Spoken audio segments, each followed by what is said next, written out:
ساری ڈیٹیل. یہ میں نے ذرا سی ایمان کی بات رکھی تھی کچھ آپ کے سامنے. ایمان کہتے کسے؟ سمجھ لیا ہم ایمان والے پھر سب ہو گئے ایمان والے. حضرت عمر امیر المومنین جب ہوئے، ایک دن بڑی کیفیت طاری ہوئی. حضرت ابو حذیفہ کے پاس پہنچے. حضرت ابو حذیفہ صحابی تھے، صاحب سر رسول کہلاتے ہیں، یعنی حضرت نبی صلی اللہ علیہ وسلم نے کچھ راز انہیں بتا دیے تھے ایسے کہ جو کسی کو نہیں بتائے تھے. حضرت ابوبکر کو بھی نہیں، حضرت عمر کو بھی نہیں. ان میں سے تو سر کہتے ہیں راز کو، ان کے رازدار تھے حضور صلی اللہ علیہ وسلم کے. یہ ان کی ایک فضیلت تھی. ان رازوں میں سے ایک راز یہ تھا کہ جتنے منافق تھے ان کے نام بتا دیے تھے مدینے میں نبی صلی اللہ علیہ وسلم نے حضرت ابو حذیفہ کو. یہ کسی کو نہیں بتائے تھے. یعنی بہت سے لوگ تو اوپن تھے، لوگ پہچانتے تھے. بہت سے وہ تھے کہ جو لوگ نہیں پہچانتے ہوں گے تو ایک کو نام بتائے تھے کہ اتنے منافق ہیں. حضرت عمر پہنچے ان کے پاس جب امیر المومنین بنے. چہرہ دھواں دھواں تک کانپ رہے تھے. آواز دی، کنڈی کھٹکھٹائی. ابو حذیفہ آئے. پوچھا کہ ابو حذیفہ سچ بتاؤ، تم سے پوچھوں گا. انہوں نے پوچھیے امیر المومنین. کہا کہ سچ بتاؤ گے؟ امیر المومنین پوچھیے. تو کہا کہ مجھے یہ بتا دو کہ میرا نام تو نہیں ہے اس لسٹ کے اندر جو انہوں نے تمہیں بتائی تھی منافقوں کی. ارے کون ڈر رہا ہے یہ منافق کہ میں تو نہیں ہوں کہیں؟ اور یہاں سب کو یقین ہے کہ لا الہ الا اللہ کہہ چکے. بات یہ ہے کہ یہ ابھی تو مطلب بھی نہیں سمجھا چیزوں کا، مفہوم بھی نہیں سمجھا جو باتیں کہی گئی ہیں. اس سے ہوتا کیا ہے پھر آگے؟ اور میں نے کچھ باتیں آپ کے سامنے کیا کیا، ایک واقعہ سنایا. وہ حضرت ابو ہریرہ والا، قرآن کی 2-3 آیتیں سنائیں. شرک کے سلسلے میں قرآن میں 3 جگہ الگ الگ باتیں کہیں، وہ بھی سنائیں. ان سب کو سامنے رکھا. یہ سب مل کر اسے کیا کہا جائے گا؟ یہ عقل کی باتیں کر رہا ہے. وہاں تو حدیث یہ تھی عقل کی باتیں کر رہا ہے. جب تک عقل کی باتیں نہیں کریں گے باتیں صاف نہیں ہوں گی. لوگ پتہ نہیں کس کس نشے میں اور کس کس غلطیوں کے اندر کھوئے رہیں گے. قرآن کریم کے اندر، قرآن ایک ایسی کتاب ہے دنیا میں جب سے کتابیں لکھنے کی ہسٹری ہے، تاریخ ہے، وہاں سے لے کے آج تک ایک کتاب نہیں لائی جا سکتی پوری تاریخ کے اندر اس کے مقابلے میں ایسی جس میں عقل استعمال کرنے کی اتنی جگہ تاکید کی گئی جتنی قرآن نے کی. جتنی دفعہ قرآن نے عقل استعمال کرنے کی تاکید کی ہے، اتنی تاکید دنیا کی پوری ہسٹری کے اندر کوئی کتاب ہی نہیں لا سکتے جس نے کی ہو. اس کے ماننے والوں سے یہ کہا جاتا ہے عقل مت استعمال کرنا. تو عقل استعمال نہیں کرنا ان کے ماننے والوں سے یہ کہا جاتا ہے. دیکھیے جانداروں میں کچھ جانوروں کو لیں ہم، انسان کے مقابلے میں جانوروں کو لیں ہم. فرق کیا ہے زندگی کے اندر؟ ذہانت وہاں بھی ہوتی ہے، انٹیلیجنس. کتا بہت انٹیلیجنٹ ہوتا ہے، گھوڑے میں بھی بڑی انٹیلیجنس ہوتی ہے. ذہانت اور بہت سے جانوروں میں بھی بہت ہوتی ہے، بعد میں کم ہوتی ہے، بعد میں بہت ہوتی ہے. انسان بھی ذہین ہے، لیکن ایک فرق ہے دونوں کے اندر. ایک چیز انٹیلیجنس کے ساتھ میں انگریزی میں کہتے ہیں انٹیلیکٹ، وہ کتے میں نہیں ہوتا، وہ انسان میں ہوتا ہے. اردو میں کہتے ہیں عقل کے ساتھ دانش، یہ انسان میں ہوتا ہے. عقل انسان میں بھی ہے، کتے میں بھی ہے. یہ دانش، عقل و دانش.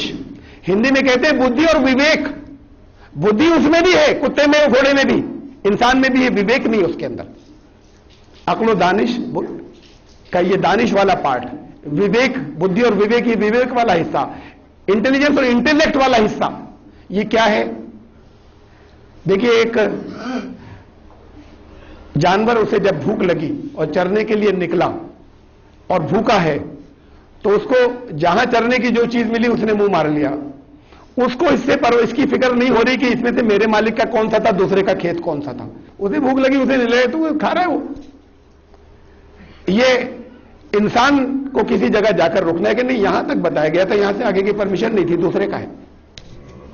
یہ سینس اس میں نہیں ہے. کچھ چیزیں ایسی ہیں کہ جہاں جا کر انسان کو رکنا ہے. یہ خالی انٹیلیجنس کی بات نہیں، انٹیلیکٹ کی بات ہے. کہاں رکنا ہے؟ جہاں پر رکنا ہے اسے کہتے ہیں حرام. روک دیا گیا ان چیزوں سے. کسی نے روکا، جس نے پیدا کیا، یہاں مت جانا، اس بارڈر کو کراس مت کرنا. جسے کراس کر لیا تو حرام ہو جائے گا. ادھر کا حصہ حلال ہے، پرمیٹڈ ہے، وید ہے، ادھر کا اوید ہو جائے گا. یہ حرام حلال جانوروں میں ان کا حرام حلال فیڈ کر دیا گیا، جیسے چپ رکھی دی جاتی ہے اندر. جنگل کا راجا شیر سسک سسک کر مر جائے گا اگر زخمی ہے اور شکار نہیں کر پا رہا اور زخمی پڑا ہے تو مر جائے گا سسک کر. ایک باغ میں بیٹھا ہے, سیب پڑے, بڑی نیوٹریشنل, بڑی اس کے اندر انرجی کی اس کے اندر ڈائٹ ہے, اگر کھا لیتا دوا کے طور پر تو بچ جاتا, سروائیو کرتا. وہ سیب کو سونگھتا نہیں, فروٹس پڑے میں چاروں طرف باغ کے, ان پھلوں کو سونگھتا نہیں اور مر جاتا ہے, شکار نہیں کر پا رہا, زخمی ہے, اس نے نہیں کھایا. اس پر قدرت نے, نیچر نے حرام کر دیا تھا, سوچ کر نہیں, وہ حرام حلال اس کے اندر لکھ دیا گیا تھا. تمہیں یہ نہیں کھانا ہے, وہ نہیں کھا رہا, وہ پروگرامڈ ہے اس کے لیے. اس کے اندر چپ ہے اس بات کی کہ یہ چیزیں نہیں لے گا, بھیڑ گوشت نہیں کھائے گی, بکری میٹ نہیں کھائے گی, چاہے جتنی بھوکی ہو, چیختی رہے گی, اس کو سبزی کھانی, اس کو گھاس کھانی, وہ یہ نہیں کھائے گی. اس کا حرام حلال اس نے فیڈ کر دیا گیا, لکھ دیا گیا اندر, اسے جانتی نہیں ہے لیکن نہیں کرتی ہے. پھر اپنے اپنے وقت پہ ان کو کیا کرنا ہے وہ انہیں پتا ہوتا ہے, پروگرامڈ ہے وہ. مرغی کوڑک ہوتی ہے, آج کے بچے نہیں جانتے کوڑک کیا ہوتی ہے, بڑے لوگ جانتے ہیں. ایک مرغی کی ایک ایج آتی ہے, اس کے بعد وہ انڈوں پہ بیٹھتی ہے, 20 دن تک 21 دن تک بیٹھی رہتی ہے, پھر اس میں سے ان انڈوں میں سے چوزے نکلتے ہیں. وہ بیٹھتی ہے ایسے کہ خوب گھیر کر پھول جاتی ہے بہت, اور پھول کر اپنے نیچے اس کو, پھر خالی بیٹھی نہیں رہتی, اپنی چونچ سے ان سارے انڈوں کو نیچے کے گھماتی رہتی, پلٹتی رہتی کہ برابر کی ہٹ ملتی رہے سب کو. بڑی خوخار ہو جاتی ہے, بلی قریب نہیں آ سکتی ان دنوں میں جب بیٹھی ہوتی ہے, انسان بھی آس پاس نہیں جاتے, اس کو دانا قریب کھانے بھی نہیں آتی, دانا پانی قریب میں دے دیا جاتا ہے, اس کو معلوم ہے مجھے تو اب یہ کرنا ہے. جب وہ کوڑک نہیں ہوئی تھی, جب انڈوں پہ بیٹھنا بھی شروع نہیں کیا تھا, کوڑک ہونے والی تھی, اس وقت تک اسے سکھایا نہیں تھا کسی نے, کسی مرغی نے اسے ٹریننگ نہیں دی. انسانوں نے بلا کر سمجھایا نہیں, انڈوں پہ 3-4 دفعہ زبردستی بٹھا دے کہ ایسے تو یہ آگے کرنا ہے. ایک دن اس کی سمجھ میں آ گیا خود سے, اب اس نے اسٹارٹ کر دیا, وہ سارا پروسیجر جان گئی, وہ پروگرامڈ تھی. جیسے ہمارے یہاں چپس ہوتی ہیں, اس کو ایک خاص اسٹیج پہ یہ سب پتہ چل جانا تھا, اس کو ٹریننگ کی ضرورت ہی نہیں تھی. نہ کسی سینئر مرغی نے ٹریننگ دی, نہ انسانوں نے ٹریننگ دی, اس کو پتہ چل گیا کہ اب مجھے یہ کرنا ہے. اس سے پہلے نہیں پتا تھا, اب پتہ چل گیا خود سے. اس کے اندر پروگرامنگ تھی, نیچر نے ان کے اندر رکھی, قدرت نے, اللہ نے ان کے اندر رکھی. ان کا علم, زندگی میں انہیں جو کچھ کرنا تھا ان کا علم ان کے اندر رکھ دیا گیا. آگے کا بھی ابھی نہیں جانتی, جب آگے وقت آئے گا تو ان کو پتہ چل جائے گا, وہ اندر ہے ان کے. اسے کہتے ہیں ان کی انسٹنکٹس, ان کی جبلت, وہ خود سے جانتی ہے, ان کی پروگرامنگ ہے. یہ جانوروں کے اندر انسٹنکٹس رکھ دی گئی, جانوروں کے اندر ان کی پروگرامنگ رکھ دی گئی. جانور کو کب کیسے ریئیکٹ کرنا ہے, کیسا رد عمل ظاہر کرنا ہے, کیسی پرتکریا ہونی ہے, یہ جانوروں کے اندر رکھ دیا گیا, کہیں سے باہر سے بتایا نہیں گیا. یہ فرق ہے جانور اور انسان میں. انسان کا بچہ کچھ نہیں جانتا, انسان کی بچیوں کو ٹریننگ نہیں دیا ہے ماں بننے کی, تو زندگی کو خطرہ پیدا ہو جاتا ہے. اس کو سمجھانا ہے, اس کو بتانا ہے, اسے ٹریننگ دینی ہے, اسے باہر سے کچھ نالج دینی ہے, اسے علم و گیان باہر سے دینا ہے. وہ پیدا نہیں ہوا یہ سارا گیان لے کے. جانور یہ سب اپنا گیان لے کر پیدا ہوئے جتنے کی انہیں ضرورت تھی, یہ پیدا نہیں ہوا اپنا گیان لے کے. یہاں سے اس کی سپیریورٹی, یہاں سے اس کی فضیلت شروع ہوتی ہے کہ اس کو گیانی نہیں بنایا گیا, جانوروں کو گیانی بنایا گیا پیدائش سے. یہ اگیانی پیدائش سے ہے اور افضل ہے, ان سے فضیلت اس کی یہاں سے شروع ہوتی ہے.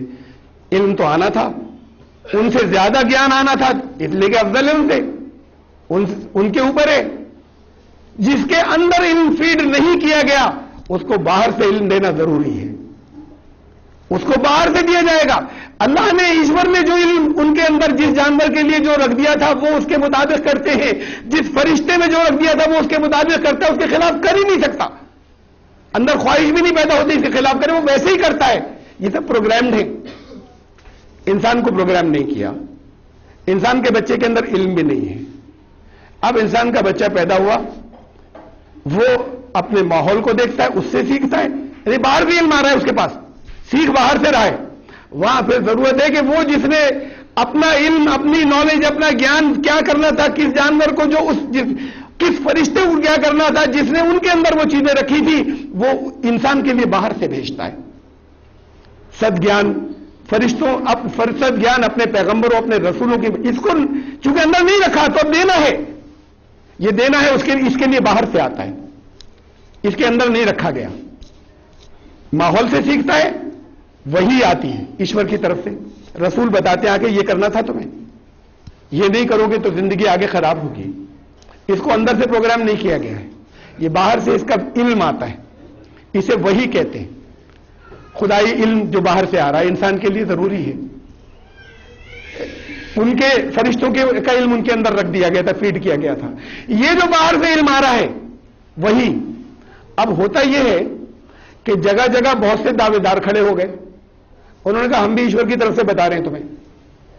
کسی اور نے کہا ہم بھی تمہیں جو بتا رہے ہیں وہ ایشوری گیان دے رہے ہیں. اب طرح طرح کی باتیں آ گئی. یا پھر انسان کو انٹیلیکٹ دیا ہے, بدھی اور وویک, عقل اور دانش. وہ طے کرے گا کہ معیار بنائے گا کہ اس میں سے کون جھوٹ بول رہا ہے, کون سچا ہے, کون خدا کی طرف سے کون نہیں ہے, کیا بات کون سی سچ میں خدائی ایشوریہ ہو سکتی, کون سی بات ایشوریہ نہیں ہو سکتی. یا عقل کی ضرورت پڑے گی اسے. یہ دونوں چیزیں ساتھ میں لے کر چلے گا. ان دونوں چیزوں کے بے اس لیے دیا ہے اسے. اور پھر قرآن نے کہی یہ تاکید خود قرآن کے لیے کہی. بات باہر کی تو بہت ہوگی, جھوٹوں کے لیے تو بہت بڑی بات ہوگی. عقل سے طے کرو جھوٹے کون سے. خود قرآن کے اللہ کے کلام کے لے کے ایسی آیت کہی کسی دوسرے مذہب کی کتاب میں ہے نہیں, جہاں قرآن کے لیے یہ بات کہی. اللہ کے اچھے بندے تو وہ ہیں. سورہ فرقان 25ویں سورت کے آخر میں ہے, بہت سی باتیں ان کے بارے میں بتائی. والذین, اور وہ لوگ ہیں اللہ کے اچھے بندے, اذا ذکروا, جب انہیں یاد دہانی کرائی جاتی ہے, ریمائنڈر دیا جاتا ہے, بآیات ربہم, ان کے رب کی آیات کی, ان کے رب کی آیات کی کا ریمائنڈر دیا جاتا ہے, ان کے رب کی آیات کی یاد دہانی کرائی جاتی ہے. لم یخروا علیہا, اس پر ماتھا نہیں ٹیک دیتے. ثم عمیانا, اندھے بہروں کی طرح, اندھے بہرے بن کر اللہ کے کلام کے اوپر ماتھا نہیں ٹیکتے جب ان کو یاد دہانی کرائی جاتی ہے کہ یہ تمہارے اللہ کے کلام کی آیات ہیں. ایسی آیت ملے گی نہیں کہیں, ایسی تعلیم جو ہے ملے گی نہیں دنیا کی کسی مذہب کی کتاب میں, جہاں خود اللہ نے قرآن کے لیے کہا کہ اللہ کے جو زیادہ مقرب بندے ہیں, اچھے بندے جو اللہ کو پسند ہے, وہ ہیں جو اسے بھی اندھے بہرے سن کر نہیں مانتے, ماتھا نہیں ٹیکتے, سمجھ کر مانتے. ان کا مقام اوپر ہے. یہ ان کے ماننے والوں کو کہا جاتا ہے عقل سے کام مت لینا. دین عقل کی بات نہیں کرتا. کیوں کہا جاتا ہے؟ میں بڑی سینسیٹیو, بڑی حساس, بڑی میں سنویدنشیل کچھ باتیں کہنے جا رہا ہوں. یہ آتی کیوں ہے؟ جس کے اندر جگہ جگہ یہ بات کہی کہ وَلَقَدْ ذَرَأْنَا لِجَهَنَّمَ كَثِيرًا مِنَ الْجِنِّ وَالْإِنسِ, پیدا کیا اللہ نے بہت بڑی تعداد میں جنوں اور انسانوں کو جہنم کے لیے, نرک کے لیے. کون ہے وہ جن کو نرک کے لیے بنایا ہے؟ نرک کے لیے بنایا کہ مطلب اللہ کا قانون ان کو نرک کی طرف لے جائے گا. وہ کون ہے جن کو اللہ کا قانون نرک یا جہنم کی طرف لے جائے گا؟ لَهُمْ قُلُوبٌ لَا يَفْقَهُونَ بِهَا, ان کے دل ہیں سوچتے سمجھنے کا کام نہیں لیتے ان سے وہ. لَهُمْ أَعْيُنٌ لَا يُبْصِرُونَ بِهَا, آنکھیں ہیں ان کی, اس سے دیکھنے کا کام نہیں لیتے. لَهُمْ آذَانٌ لَا يَسْمَعُونَ بِهَا, کان ہیں سنتے نہیں ان سے. اولئک کالانعام, یہ تو جانوروں کی طرح ہو گئے. بل ہم اضل, جانوروں سے بدتر. جانوروں کی طرح تو جانوروں میں تو پہلے ان کو وہ چیزیں اسے دی گئی تھی, ان کو دی نہیں گئی تھی, کہا نہیں اس سے بدتر. تو کہا یہ جہنم کے لیے پیدا کیا جو عقل سے کام نہیں لے رہے, جو آنکھیں ہوتے ہوئے دیکھ نہیں رہے, جو کان ہوتے ہوئے سننے کا کام نہیں لے رہے, اور جو قلوب ہوتے ہوئے عقل کا کام نہیں لے رہے. لا یفقہون بہا, تفقہ سے کہا, انہیں جہنم کے لیے پیدا کیا اللہ نے. قرآن کہہ رہا ہے. آپ حوالہ نوٹ کر لیجیے, آپ میں سے کیسے دل چاہے ترجمہ دیکھ لیجیے گا. میں ہو سکتا ہے کہ آپ کو لگ رہا ہو ترجمہ کچھ کہیں اگر بدل کے میں بتا رہا ہوں. سورہ اعراف 7ویں سورت آیت نمبر 179. قرآن نے جہنمی کہا ان سے جو عقل سے کام نہیں لیتے. دیکھنے کے بعد آنکھیں ہیں دیکھتے نہیں, کان ہیں سنتے نہیں, اور قلوب ہیں اور عقل سے کام, تفقہ سے کام نہیں لیتے, غور و فکر سے کام نہیں. قرآن نے جہنمی کہا ہے, کہا ہم نے انہیں جہنم کے لیے پیدا کیا ہے جو. اور یہاں کہا جاتا ہے عقل سے کام مت لینا. عقل دین کے خلاف بات ہے. اتنی عقل کی تاکید دنیا کے کسی کلام میں نہیں کی گئی, کسی میں آج تک نہیں کی گئی. کیوں کہا جاتا ہے؟ میں یہ بتانا جا رہا ہوں کہ بڑی حساس, بڑی سنویدنشیل بات ہے. کیوں کہا جاتا ہے؟ کیوں سمجھایا جاتا ہے کہ تم غور و فکر مت کرنا, تم عقل سے کام مت لینا, جیسا بتا دیا ویسا کرنا. کس نے بتا دیا ہے؟ 5 گروپ ہیں, 6 گروپ ہیں یا 10 گروپ ہیں, ہر ایک نے اپنے اپنے گروہ کو الگ الگ باتیں بتا دی. وہ ایک گروپ ان سے کہہ رہا ہے تم عقل سے کام مت لینا, جیسا ہم کہیں ان کرنا. کسی دوسرے گروپ کے ہیڈ ان سے کہہ رہے ہیں جیسا ہم کہہ رہے ہیں ویسا کرنا, عقل سے کام مت لینا. ایک تیسرے گروپ کے ہیڈ اپنے فالوور سے, اپنے ماننے والوں سے کہہ رہے ہیں عقل سے کام مت لینا, جیسا کہا جا رہا ہے صرف ایسا کرنا. ایک چوتھا گروپ, 5واں گروپ, 6واں گروپ, 7واں گروپ, ہر ایک اپنے گروپ سے کہہ رہے ہیں عقل سے کام مت لینا, جیسے ہم کہہ رہے ہیں ویسے کرنا. یہ گروپ کون ہے؟ ان کی حیثیت کیا ہے؟ میں پھر اس آیت کو ایک بار پھر پڑھوں گا، میں نے بیچ میں ابھی پڑھی تھی. ہم کہتے ہیں مسلک ہیں یہ الگ الگ، بڑا ہارم لیس، بڑا آسان سا ایسا لفظ ہے جس میں کوئی حرج نہیں تھا. آپس میں اختلاف رائے، آپس میں ڈفرینس اوپینین ہوتا ہے، گھر میں ہوتا ہے، بھائی بھائی میں ہوتا ہے. یہ ایک دین میں بہت سے کچھ مسلک ہیں، بہت سے. ایک مسلک والے کچھ اور مانتے ہیں، ایک مسلک والے کچھ اور مانتے ہیں، تیسرے مسلک والے کچھ اور مانتے ہیں. اچھا یہ مسلک ہے. ایک چیز اور بڑی خطرناک ہے، کہیں وہ تو نہیں ہے، ابھی نام آئے تھے نا، تم ان مشرکوں میں سے مت ہو جانا جنہوں نے دین میں فرقے بنا لیے. کم سے کم چیک تو کر لیں کہ ہم اس بات سے ڈرے کہیں فرقے تو نہیں ہیں. اس لیے کہ رسول اللہ صلی اللہ علیہ وسلم کی حدیث نے فرمایا کہ وہ ایمان پر اس کی موت نہیں ہوئی، اسلام پر اس کی موت نہیں ہوئی جو فرقہ بندی کی حالت میں مرا. اور قرآن کہہ رہا ہے کہ وَلَا تَمُوتُنَّ إِلَّا وَأَنْتُمْ مُسْلِمُونَ، دیکھو مرنا مت ایسی حالت میں کہ اسلام پر نہ ہو. جیسے بڑا عجیب الفاظ ہے یہ، کہا مرنا مت جیسے اپنے ہاتھ میں ہو. انداز بہت عجیب ہے، تم مرنا مت، وَلَا تَمُوتُنَّ إِلَّا وَأَنْتُمْ مُسْلِمُونَ، سوائے اس کے کہ ایسی حالت ہو کہ اسلام پر ہو، سر جھکائے ہوئے ہو، ایسی حالت کے سوا مرنا مت.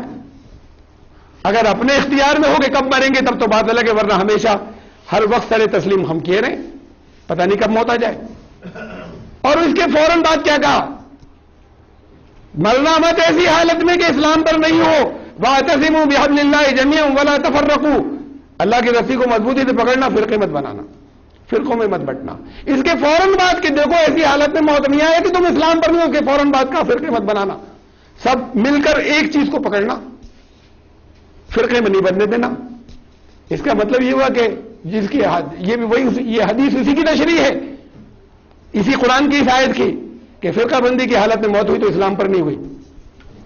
فرقے کسے کہتے ہیں؟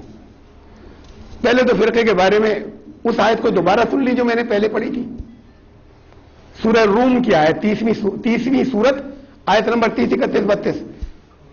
وَلَا تَكُونُوا مِنَ الْمُشْرِكِينَ، تم ان مشرکوں میں سے مت ہو جانا، مِنَ الَّذِينَ فَرَّقُوا دِينَهُمْ، جنہوں نے اپنے دین میں فرقے بنائے، وَكَانُوا شِيَعًا، اور گروہوں میں بٹے، ورگوں میں وباجت ہوئے. كُلُّ حِزْبٍ بِمَا لَدَيْهِمْ فَرِحُونَ، ہر ایک اپنے اپنے فرقے اپنے اپنے ورگ میں مست ہے، ہر ایک اپنے اپنے میں خوش ہے کہ اب بس ہمارا ٹھیک ہے. یہی نہیں سمجھے گا، صرف ہمارا ٹھیک ہے، باقی ساری غلطیاں دوسروں کی، ہماری تو ہر چیز بالکل ٹھیک ہے. جتنے جن کے ہیں وہ ہر ایک یہ سمجھ رہا ہے. فرقے کی ایک پہچان بتا رہا ہے قرآن کہ فرقے وہ ہیں جو یہ کہہ رہے ہیں کہ ہر قیمت پر ہماری تو سب چیزیں ٹھیک ہیں، ہمارے یہاں تو کچھ غلط نہیں ہے، جتنی غلطیاں سب دوسرے والے جو دوسری سوچ کے لوگ ہیں ان کی یہاں سب غلطیاں ہیں، ہمارا سب ٹھیک. ایک فرقے کی پہچان آ گئی. ابھی فرقے کی اور بات سنیے، قرآن کی ایک آیت، 6 سورت سورہ انعام، اس کی آیت نمبر ہے 159، 159 نمبر. ان الذین فرقوا دینہم، بالکل ویسے الفاظ ہیں جو میں نے بھی پہلے پڑھے تھے. وہ جنہوں نے فرقے بنائے اپنے دین میں، وکانوا شیعان، اور گروہوں میں بٹ گئے، ورگوں میں. بڑی سخت بات کہی آگے، لست منہم فی شیء، رسول کسی ایک چیز میں بھی تمہارا کوئی واسطہ نہیں ان سے. فی شیء، کسی ایک بھی معاملے کے اندر تمہارا کوئی واسطہ ان سے نہیں جنہوں نے دین میں فرقے بنا لیے اور گروہ میں بٹ گئے. یہ ایسا ہے جیسے رسول دیکھا اٹھ کے چلے جاؤ ان میں سے. رسول کن کے اندر جاتے ہیں؟ وہ جو بگڑے انہیں ٹھیک کرنے جاتے ہیں، ان لوگوں میں جاتے ہیں جو بگڑے نہیں ہیں، جن کے بارے میں اللہ ان سے کہے رسول ان میں سے اٹھ جاؤ، اب ان سے کسی چیز میں تمہارا واسطہ نہیں. ان کے بگاڑ کی وہ حد ہو گئی ہے کہ جس کے بعد اللہ نے کہا ان کے بیچ سے اٹھ جاؤ. جن کے بیچ سے یہ حکم آ گیا اور رسول اٹھ کر چلے جاؤ، وہ کون ہوں گے؟ وہ ہوں گے جو اللہ کے نزدیک اب یہ سنبھلنے والے نہیں ہیں. اٹھ چکی ہدایت کے دروازے بند ہو جائیں گے وہاں. تو لست منہم فی شیء، بڑے سخت الفاظ ہیں کہ رسول تمہارا کسی ایک بات میں کوئی واسطہ نہیں ان سے. کن سے؟ ان الذین فرقوا دینہم، جنہوں نے دین میں فرقے بنا رکھے ہیں، وکانوا شیعان، اور گروہ میں بٹ گئے. ابھی اتنی سیریسنس کے ساتھ میں کبھی سوچا نہیں ہوگا شاید آپ نے، میں توجہ دلا رہا ہوں. میں حوالوں کے ساتھ میں کہہ رہا ہوں، ترجمے دیکھ لیجئے گا جا کے. بات یہ ہے کہ قرآن عقل کی تاکید کر رہا ہے تو ذرا سا عقل لگا کے سوچئے. میں چند باتیں بتا رہا ہوں اس میں. فرقہ کب بنتا ہے ذرا سے یہ سنیے، قرآن بتا رہا ہے. فرقہ ہوتا کب ہے؟ بھائی اختلاف ہے آپس میں، بھائیوں بھائیوں میں ہو جاتا ہے. فرقہ تھوڑی کہہ دیں گے، مسلک ہیں ہمارے الگ الگ، فرقہ کیوں کہو گے؟ وہ جو جہاں فرقے کا لفظ آیا نا، سب مل کر اتحاد کے ساتھ میں ایک رسی کو پکڑنا، واعتصموا بحبل اللہ جمیعا، مل کر، ولا تفرقوا، فرقوں میں مت بٹنا. اس کے آگے کہا فوراً بات، واذکروا نعمت اللہ علیکم اذ کنتم اعداء، یاد کرو تمہیں دشمنیاں تھی بہت، تم بڑے دشمن تھے آپس میں ایک دوسرے کے. اللہ کی نعمت یاد کرو، تم اب جو دے رکھی، پہلے کی پوزیشن یہ تم میں دشمنیاں تھیں، فَأَلَّفَ بَيْنَ قُلُوبِكُمْ، اللہ نے تمہارے دلوں کو جوڑ دیا، پھر فَأَصْبَحْتُمْ بِنِعْمَتِهِ إِخْوَانًا، اس کی نعمت سے اب تم بھائی ہو گئے ہو. اگر دشمنیاں ہیں آپس میں تو فرقے ہیں، اگر بھائی نہیں ہو گئے ہیں، اگر بھائی والا اسپرٹ نہیں ہے تو فرقے ہیں. اس لیے کہ کہا کہ فرقوں میں مت بٹنا، یاد کرو پہلے دشمنیاں تھیں اب دل جڑ کر بھائی ہو گئے. تو اگر اختلاف تو بھائیوں میں ہوتا ہے، ایک گھر میں سوچ میں ہر بات میں ایک جیسی نہیں ہوتی بھائی بھائی کی، لیکن ایک دوسرے سے محبت بھی ہوتی ہے، ایک دوسرے کی ہمدردی بھی ہوتی ہے. یہ تمنا نہیں ہوتی کاش یہ تباہ ہو جائے، یہ دشمنی ہوتی ہے، چاہے بھائی دشمن بن گئے ایک دوسرے کے. جہاں یہ چیز آ جائے کہ یہ ساتھ نہیں بیٹھ سکتے، جہاں منہ سے آگ ایک دوسرے کو دیکھ کے جھانک نکلنے لگے، جہاں آنکھیں لال ہو جائیں ایک دوسرے کو دیکھ کر، جہاں برابر میں بیٹھ نہ سکے، وہ اختلاف رائے نہیں، وہ فرقے ہیں. قرآن کہہ رہا ہے، میں نہیں کہہ رہا، آپ پھر سے غور کر لیجئے. پہچان بتائیے قرآن نے. ایسا تو نہیں ہمارے مختلف جو مسلک کہلاتے ہیں وہاں آپس میں ایک دوسرے سے بات کرتے ہیں، منہ سے جھاگ نکلنے لگے، وہاں پر ہماری مسجدیں اس لیے بنے کہ ہماری مسجد میں ہمارے فرقے کی نماز ہوگی صرف. وہاں ایسا تو نہیں، مسجد تو اتحاد کے لیے بنی تھی نا، سب لوگ آئے کندھے سے کندھا ملا کر کھڑے ہوں. ہمارے فرقے کی طرح نماز پڑھنے کے لیے مسجد بنتی ہے، اور ہمارے فرقے کے علاوہ کوئی دوسرا اس میں گھس نہ جائے اس لیے مسجد ہوتی ہے. افتراق کی علامتوں کی تو اسے تو فرقہ کہیں گے. کسی چیز پر لا کر کہیں گے پہچانے تو قرآن بتا رہا ہے. میں کسی کا نام نہیں لے رہا، چیک آپ خود کیجئے اپنے کو، ہم سب کریں اور اس سے پناہ مانگے کہ یہ چیزیں نہیں ہو جائیں ہمارے یہاں. کیوں بنتے ہیں؟ بڑی سخت باتیں کچھ جو کہہ رہا ہوں یہ باتیں کہنے پہ میرے اوپر فتوے لگتے ہیں. میں میں آپ کو قرآن کی مثالوں سے بتا رہا ہوں. فتوے اس لیے لگتے ہیں کہ پھر اس کے اندر جگہ جگہ میں نے کسی کا نام نہیں لیا لیکن انگلیاں اٹھ جاتی ہیں. کیوں طرز عمل ہے ایسا کہ جہاں پر آپس میں اختلاف رائے ہو وہ نفرتیں، جہاں پر کہ یہ ختم ہو جائے، یہ تباہ ہو جائے، میں باقی رہوں، تو پھر فرقے ہیں. بھائی کی اسپرٹ نہیں ہے تو فرقے ہیں. اور قرآن نے کہا ہے کہ فرقے ہیں تو اسلام نہیں ہے. فرقے ہیں تو نبی سے کہا کہ اٹھ جانا، ان کے بیچ سے تمہارا کسی بات میں کوئی واسطہ نہیں، چاہے جتنی نمازیں پڑھ رہے ہوں. یہ تو پتہ نہیں کہاں کہاں انگلیاں اٹھتی ہے تو اس لیے کہا جاتا ہے سنو عالم نہیں ہے اس کی باتیں مت سننا. میں عالم نہیں ہوا، آپ اپنا ترجمہ پڑھ لیجئے گا جو میں نے قرآن کی آیتوں کا حوالہ دیا ہے. میں تو حوالے سے بتا رہا ہوں نا، آپ نوٹ کیجئے گا، اس وقت نہیں کی